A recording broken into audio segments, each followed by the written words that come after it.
In most countries, months of political clashes, mass protests peppered with bloody beatings, and of course the sacking of the prime minister by the judicial branch would be more than enough to derail the economy. That's finally proving to be the case in Thailand, long one of Southeast Asia's most resilient investment destinations. GDP data for Q1 defying analyst expectations for a slight expansion. Instead, we got a 0.6% year-on-year contraction. That's the first negative reading since late 2011. On top of that, we got a downgrade to the government's full year 2014 forecast. Stock-wise, the Thai benchmark index has actually staged a 16% rally from a bottom hit just after the turn of the year. Not all investors, though, are so stoic in the face of the political impasse. JP Morgan Asset Management's Jeff Lewis explains why he is now underweight Thailand.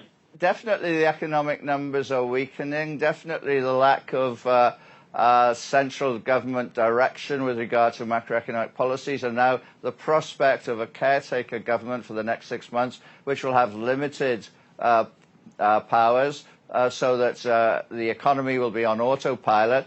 These things are fairly negative for Thailand. We're watching the situation fairly carefully.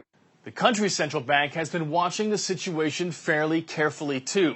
Since the most recent spate of political unrest kicked off, the Bank of Thailand has delivered 2 interest rate cuts so far. That should act as a cushion of sorts for the economy, while the resulting slide in the Thai baht may also provide at least a measure of support for the flagging export sector. But with government policy basically paralyzed, future viable elections in doubt, and now growth finally taking a beating, Thailand's keep calm and carry on investor pitch may be getting a bit old.